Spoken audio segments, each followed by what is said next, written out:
हरे कृष्णा। शंका श्रद्धा को खा जाती है।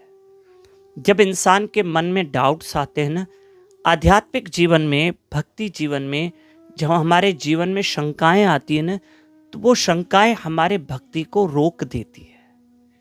वो शंकाएं हमारी भक्ति में हमको प्रगति नहीं करने देती है।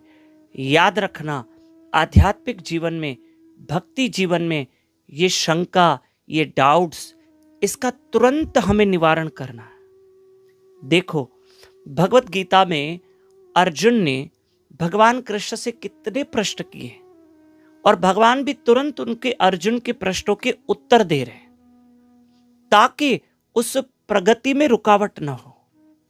यहां तक कि श्रीमद् भागवत महापुराण में राजा परीक्षित श्रीमन सुखदेव महाराज जी से कितने प्रश्न कर रहे हैं।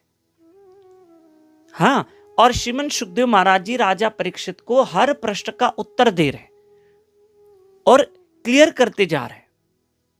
शंका पता कैसी होती है? दीमक की तरह। जैसे लकड़ी में दीमक लग जाता है ना, तो वो पूरे प्लाई को, लकड़ी को खाते जाता है, खाते जाता है, खाते जाता है, पता ही नहीं चलता।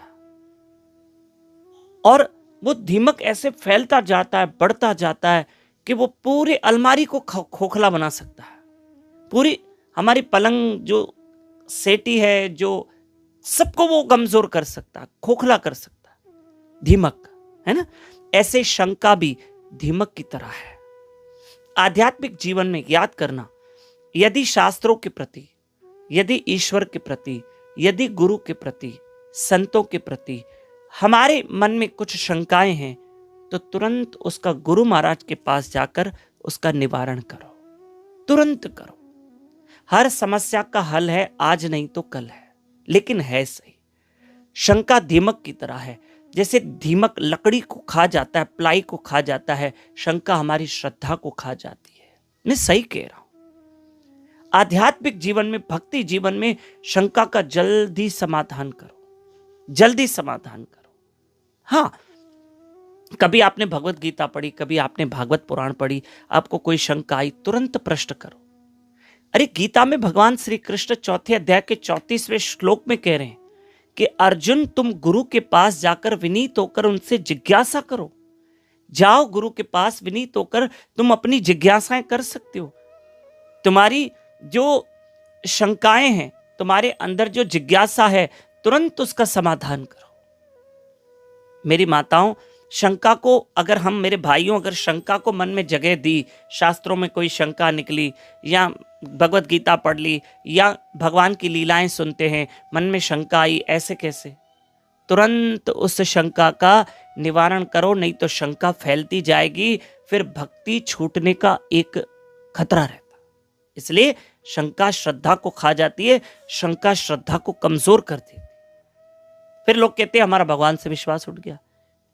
कभी कभी लोग आपको कहते हैं ना, हाँ हाँ और पूछो भगवान को, और करो। भक्ति करते करते, भगवान न करे जीवन में कोई दुख आया, तकलीफ आई, तो लोग ऐसे भी कहते हैं, आपको कहते होंगे और करो भक्ति, और करो।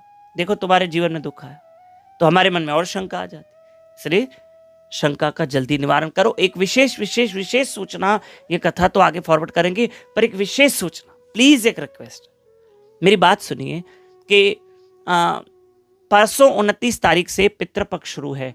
आप अपने पितरों के लिए प्लीज, अब ये आप एक नियम बनाइए कि 29 सितंबर से लेकर 14 अक्टूबर तक रोज आपको सुबह 4:30 से 5:30 बजे ब्रह्म मुहूर्त पे उठकर हमारे साथ जप करना है। कथा सुनिए, हम पितरों को अर्पण करेंगे, गरुड़ पुराण, भगवत गीता पे चर्चा करेंगे और पितरों को अर्पण करेंगे। हाँ, और यूट्यूब चैनल दामोदर दास पे लाइव रहकर। दूसरी सूचना हमारी, ध्यान से सुनना, कि वो चलो मैं कल बता देता हूं। हरे कृष्ण।